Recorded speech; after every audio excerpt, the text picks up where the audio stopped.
Welcome back. And today we are going to talk about sampling distributions. Sampling distributions. Well, this topic is going to be a little bit abstract. So, to start off the lecture slides, I've provided this kind of study guide overview sheet. And the main purpose of this is for you to study. So we're not going to go over this slide in the video, but it is going to summarize all of the main points that we're going to cover on the following slide and condense it down to the really essential things that you want to make sure you know going forward for an exam, for example. Okay, let's talk a little bit about some notation that's going to be helpful for us in this lecture. So, we learned a couple lectures ago about the difference between a sample and a population. And we are often going to use notation that distinguishes between whether we're talking about a population or a sample. So, here we can see we generally use an uppercase N to give the number of observations in a population, whereas we use a lowercase n to give the number of observations that are in our sample. And again, to give an example of what we might be talking about here, a sample could be the particular voters that we talked to in our survey, whereas the population is all eligible voters in the US, right? So in that case, N is going to be some number in the millions if we're talking about the whole US, whereas lowercase n is going to be maybe the 1,500 people that we talked to. We also distinguish between whether we're talking about the mean of the population or the mean of the sample. And we're usually going to use Greek letters to describe a population. And then we use just regular letters like X to describe a sample mean. So you can see here that the formulas to calculate the mean in the population and in the sample look the same. The only difference is that we have an uppercase n versus a lowercase n, right? Because we're either dividing by everyone in the population or by everyone in the sample. But we are using the letter mu to describe the mean of the population. And then we call this x bar is describing the sample mean. And then finally, we have standard deviations. Sigma, Greek letter for the population, S for the sample standard deviation. And in this case, we actually see that the formulas are very slightly different between whether we're calculating the standard deviation for the population or for the sample. And the reasoning for this is sort of beyond the scope of this video. There is an appendix that shows some of this in the end of these lecture slides if you're curious to explore on your own, but we're not going to go over that in the videos. The difference is that instead of dividing by n, we divide by n minus 1 for the sample standard deviation. And that's the better way to calculate standard deviation when we're talking about a sample, as opposed to for the population, we're just going to divide by n. You'll also note that we either write x bar or mu, depending on whether we're talking about the population or the sample. And then, of course, uppercase n, lowercase n. But the actual substantive difference between these two formulas is this minus 1 that we've added at the bottom of the equation. All right. Helpful to know some of that notation. Now let's move into the main concepts that we're going to go over in this lecture. So one term that we're going to use a lot is this idea of a parameter. Another word for parameter is an estimand, but either way, it's a value that describes something about the population. It's going to be usually an unknown value that we're trying to estimate. So a parameter could be something like the population mean would be a very common parameter that we want to estimate. Again, the parameter it being a characteristic of the population, something we have to estimate, as opposed to the sample mean, which is a characteristic of the sample, not a characteristic of the population. Parameter is about the population. An estimate is a value or set of values derived from a sample that is used to approximate the population parameter. In other words, estimates come from samples, parameters describe populations. This term estimator describes a process, such as a statistical formula or maybe even a research design for calculating an estimate. And finally, an example. The sample mean is often used as an estimate of the population mean, right? I might have that sample of 1,500 voters that I've talked to, and I take their average feeling towards a politician, calculate the sample mean on some measure of how they feel about a politician, and then I use that sample mean as an estimate of my population mean. Estimates are based often on random sampling, right? Or at least we model them that way.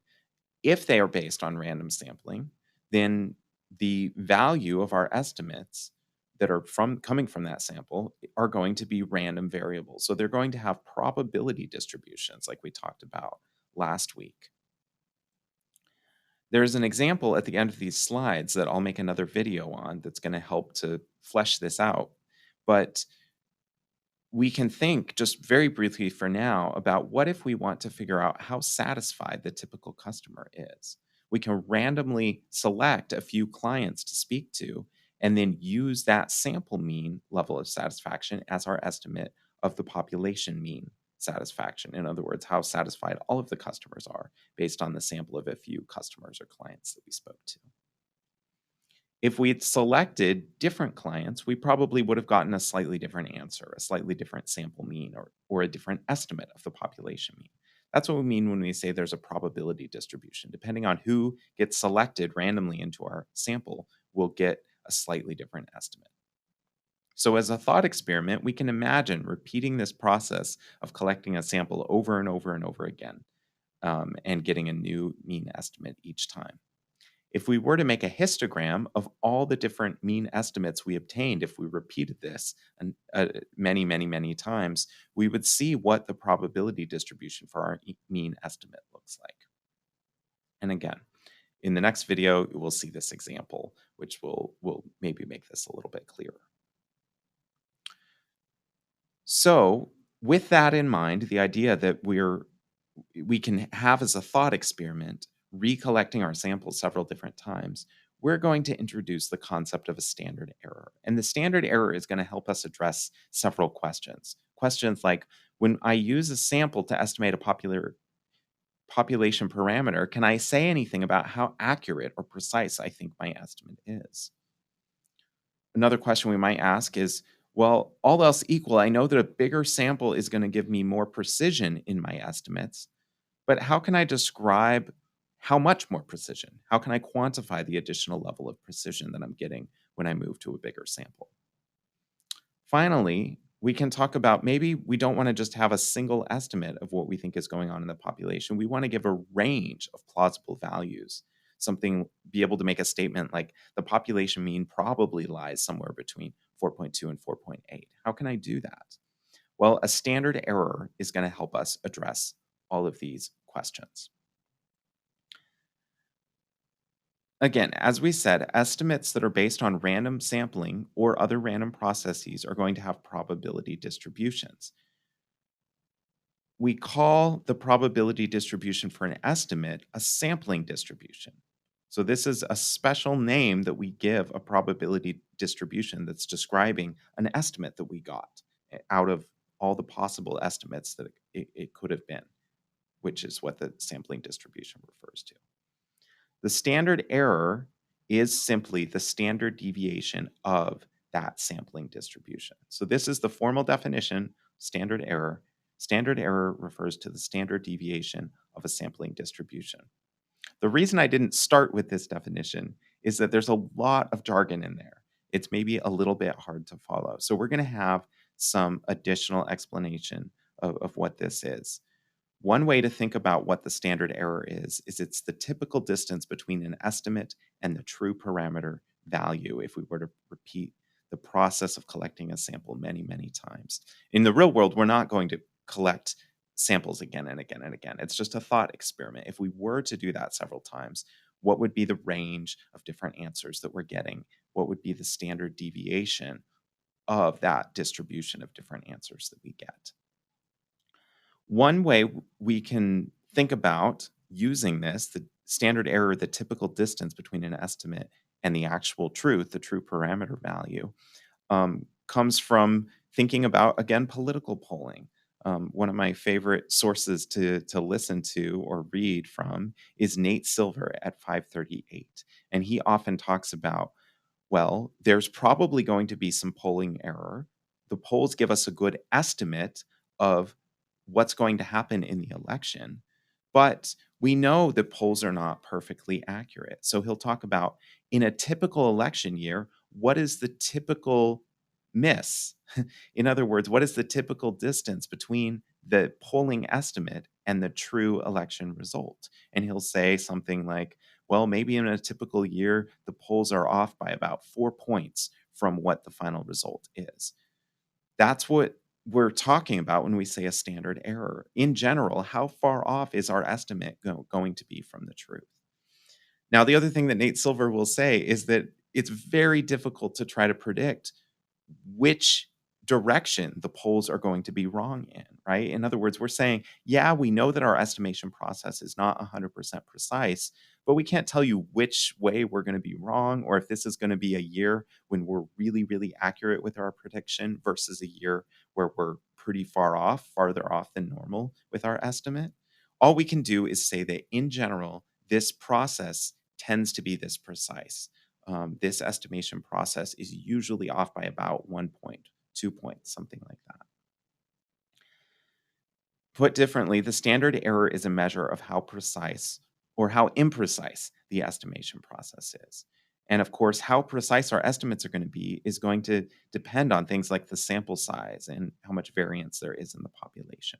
So, taking all of that into account, how precise or imprecise is our estimate? That's what the standard error is going to measure. If we return to that idea of estimation and what inferential statistics is, you'll remember that it's about drawing conclusions about how, based on probabilistically drawing conclusions about the world based on limited data that we have.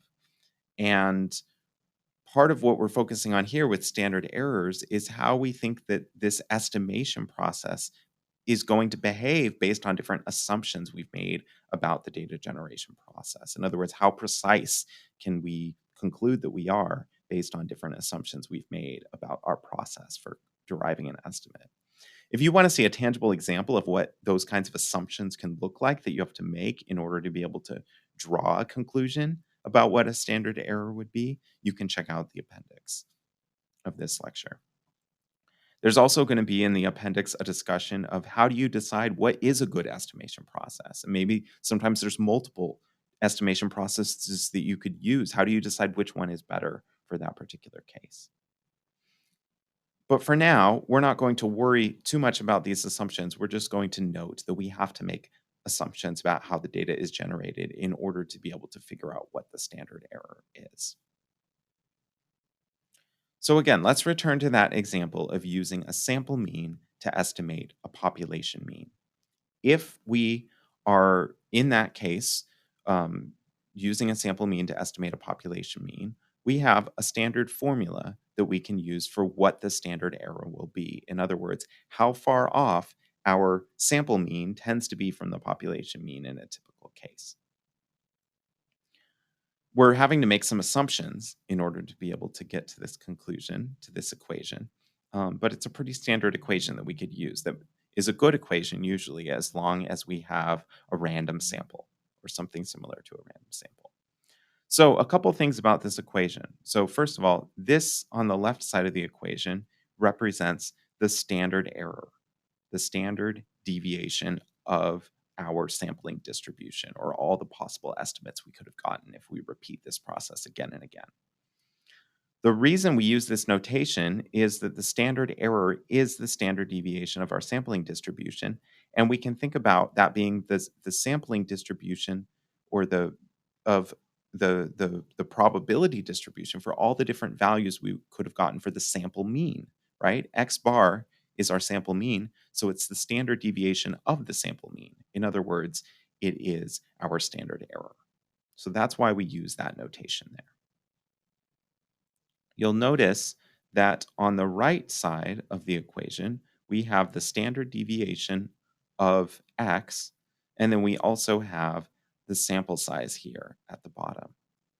Notice that when this number gets bigger, because it's on the bottom half of this division, this value is going to get smaller. In other words, as our sample size increases, our standard error decreases because we're getting more precise bigger samples mean we have a smaller gap between what our estimate is and what the truth is on average. And that's what we're saying right here. When the sample size is larger, the sample mean offers a more precise estimate of the population. Therefore, the standard error is smaller. The prior formulas help us understand what the probability distribution of a sample mean looks like under different circumstances. But if we're using a sample to study a population, we're not going to know ahead of time what the standard deviation is. In other words, this is a useful formula conceptually, but in order to actually calculate a standard error, this requires that we already know the standard deviation of X in the population, right? Notice that this is not a lowercase s. This is sigma, which refers to the population. Well, if we don't know the population mean, we're not going to know the population standard deviation either. So we don't actually use this formula so much in the real world. It's just useful conceptually. Instead, we're going to use this formula. Notice that it looks just like the formula on the right side of the equation that we saw before, except that we've replaced sigma with S. And if you'll recall from that notation slide at the beginning of the slideshow, S is the standard deviation of the sample rather than the population. That is something that we can measure. And so typically we're going to, instead of calculating the true standard deviation, which we represent with sigma, we're going to instead rely on an estimate of the standard error, which we represent with S sub bar X. In other words, we have to make an estimate about how precise our estimate is. So there's kind of two levels here. It's a bit meta. But this is what we do in the real world is we say, here's my estimate, and here's how precise I think my estimate is. But I only actually have an estimate of how much precision I have. How do we use standard errors in the real world? Well, there's a couple ways that we can use them. And one of those that is one of the most intuitive ways to use a standard error to start applying it is to build a confidence interval. We've already come across confidence intervals in prior lectures, but we're going to dig into them a little bit deeper today with this lecture, now that we know what a standard error is.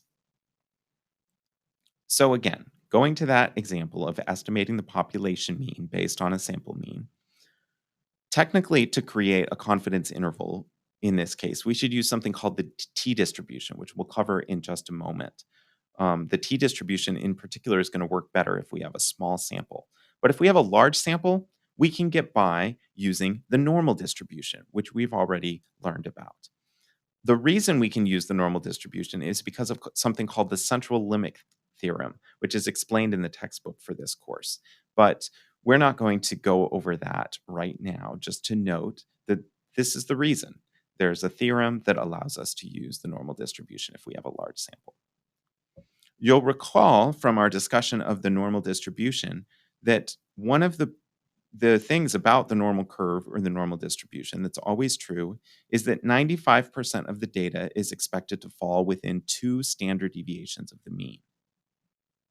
It's also the case that around 70%, I'm rounding here, of the data falls within 1 standard deviation of the mean, if in expectation at least.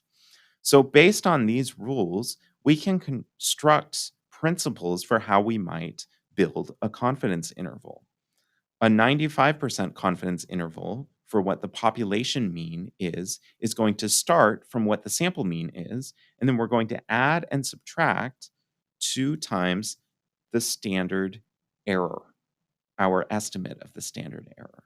Why are we doing that? Well, the standard error is the standard deviation of our sampling distribution, the possibilities of what we could have gotten.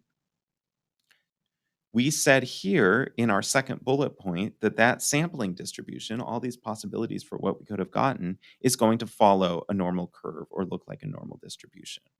Well, if we know the standard error, or at least have an estimate of the standard error, in other words, if we know the standard deviation of a normal curve, well, then we can make a statement about what range we need to construct in order to be 95% confident. In other words, we need to look within 2 standard deviations of the mean. In other words, 2 times the standard error estimate.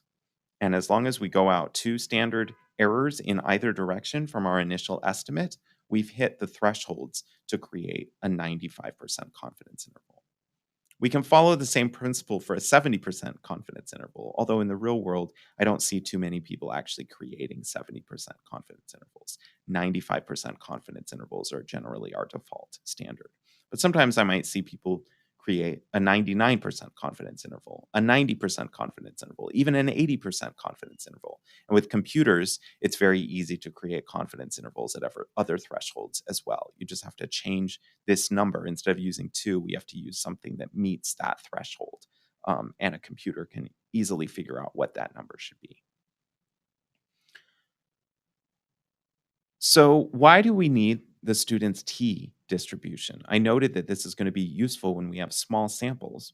Well, the reason that we need it is because we don't actually know what the sigma value is here. In other words, the true standard error. We have to rely on this estimate of the standard error, which we represent with this lowercase s. And because of that, because we're relying on an estimate standard error instead of knowing the true standard error, we could be a little bit off in our estimates, particularly when we have a small sample, because we're not getting very precise estimates, including not getting very precise estimates of the standard error when we have small samples. So there's a lot of complicated math that goes into this, but basically the distribution is just going to correct for this lack of precision that we have, the fact that we have to rely on an estimate of how imprecise our estimate is. This is only really going to change things much in small samples, but in small samples, we do want to make sure that we're using the t distribution rather than the normal distribution. And to be really precise, we're going to use a number slightly different than 2 here when we have a small sample. We need to make the number that we use a little bit bigger than 2. And at the bottom of this slide, I say that we need to use a number larger than 1.96. And really, technically, 1.96 is the value that we should use here to create our 95% confidence intervals. I'm just a big fan of rounding, so I said 2 is close enough.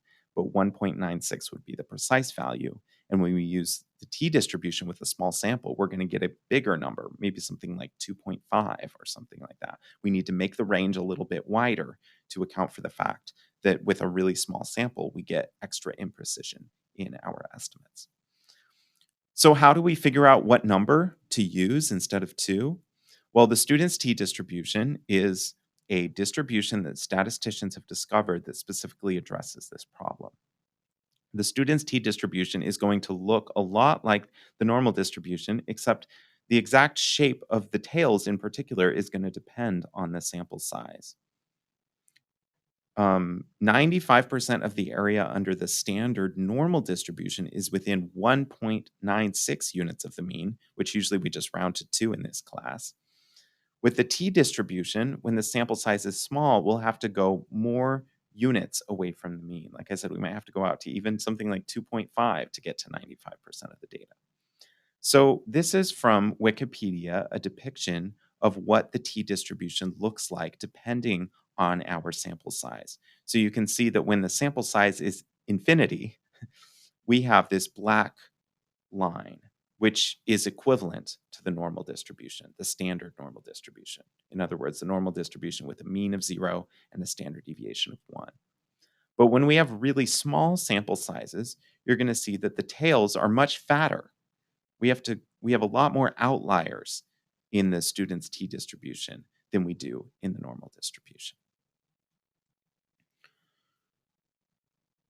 With small samples, the standard error estimate is quite imprecise, like we said before. So the tails of the t distribution have to allow for more outliers. They have to be fatter. With large samples, the standard error estimate is very precise. So the t distribution is going to look basically exactly the same as the normal distribution. That's why we can get away with just using the normal distribution when we have a large sample of more than, let's say, 30. The technical way that we use the t-distribution to create a confidence interval is that we have to calculate something called critical values, or I should say Stata in the background is going to be calculating something called critical values and use those to make the 95% confidence interval. In the context of the t-distribution, we're usually going to refer to sample size using a term called degrees of freedom. Degrees of freedom is going to be a way to measure sample size. And so whenever you hear degrees of freedom, think sample size. But I will note that the degrees of freedom won't be exactly equal to the number of observations in our sample size. So often we're going to, for example, to calculate the degrees of freedom, we're going to say the sample size minus 1. So it's a measure of sample size, but we're making some adjustment to the number of observations. And the exact adjustment we have to make is going to depend on what specific distribution or test we're doing. But the exact details aren't so important for you to know at this point. It's just to know conceptually that when we hear degrees of freedom, people are talking about the size of the sample. So here's a practical example. Say that we want to estimate average gas mileage for a type of car based on a sample of 12 cars that we've been measuring their gas mileage for. If we assume that this is a simple random sample, then it's easy based on this random sample of 12 cars to make an estimate about the population of all cars of that type. So this is some code we can use to get this example. And I'm going to, I guess I have to X out of my full screen mode in order to be able to easily copy and paste here. Bear with me for just one moment. All right, I'm going to copy and paste this over into Stata, and this will load in our data set and calculate the average fuel efficiency for these 12 observations, which we're assuming are 12 cars. So you can see that we got a mean of 21 and a standard deviation of 2.73 for these 12 observations. So based on this sample, if we have to make a guess, what do we think the average gas mileage is in the population based on these 12 cars? We would say, well, my guess is that the population mean is something around 21. That's my best guess. But we also want to be able to say something about how precise that guess is and to be able to construct a confidence interval. So we're going to need to be able to get a standard error. And if you'll recall, the standard error estimate is going to be based in part on the standard deviation. So let's go back to the slide. And if we go forward, we're going to see that we've reproduced, let me make this full screen mode again. We've reproduced the formula for the standard error. It's going to be the standard deviation of the variable divided by the square root of the sample size. So the sample size is 12. We had 12 cars, and our standard deviation was 2.73. So we're going to do 2.73 divided by the square root of 12. You can get out your calculator to double check my math, but this is going to be equal to approximately 0.79. So that is our standard error estimate. From that standard error estimate, we can create a confidence interval, multiplying this by 1.96 if we want to be really precise, 2 if we just want an approximation, and then adding and subtracting 2 times this standard error estimate to our mean. So let me show you how to do that real quick. Our mean, of course, is 21. And first, let's add 2 times 0.79. So here I've told Stata what value, oops, I forgot to put in a decimal place. Putting in the mean, 21, plus 2 times our standard error estimate. And this gives us a value of 22.6 if we round, 22.5 if we use the more precise estimate, right? So that's the upper bound of our confidence interval. What about the lower bound? Well, now we just need to change this addition to subtraction. That's why we say plus minus. We need to add it, and then we need to try subtracting it, and that gives us our lower bound and our upper bound. This gives us closer to 19.4, 19.5. You can see because on the slide, I've used 1.96 instead of 2 as my multiplier. I got slightly different rounding at the final decimal place. So this is the confidence interval we get if we use the normal distribution, which tells us that we should use 1.96. But we said for small samples, less than 30, we should really use the t-distribution rather than the normal distribution. And we definitely have fewer than 30 observations. We only have 12. So what happens when we switch to using the t-distribution? Well, Stata is going to make this really easy for us. If we type in mean MPG1, we are going to get a 95% confidence interval. And Stata is going to use the t-distribution to calculate this confidence interval. And you can see that this range is slightly wider than the one that we got before. Instead of the upper bound being 21.6, we now have instead of it being 22.6, I misspoke, it's now 22.7, zero point 0.1 points farther to the right. Our lower bound is also going to be lower. Instead of being 19.4, we get 19.3 if we round. So 1.1 point lower on the bottom end of the range, right? In other words, we've expanded the confidence interval by about 0.1 point on the top and 0.1 point on the bottom. So in total, we've expanded it by about 0.2 units. In other words, zero point 0.2 miles per gallon is how we measure fuel efficiency. So our range is just a little bit wider because we made that honest confidence interval with the t-distribution. You can see that on the slide, we've used slightly more precise numbers, and so we see a slightly bigger change. But in either case, we see that it's getting slightly wider. So again, the point here is just that by using the t-distribution, we are going to have a slightly more accurate depiction of what the 95% confidence interval is. So let's end this video by going back to the very first slide and going over these key points that I want you to have in mind whenever you study this material. So first of all, we're creating an estimate from a sample when we want to guess about what might be the value of the population parameter, something like the population mean.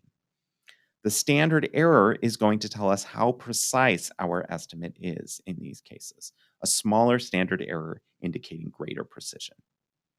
Larger samples produce smaller standard errors because they're more precise estimates that we're getting.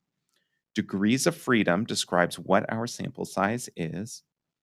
A sampling distribution describes all the possible estimates we could have gotten if we repeated our process of generating an estimate again and again by drawing new samples.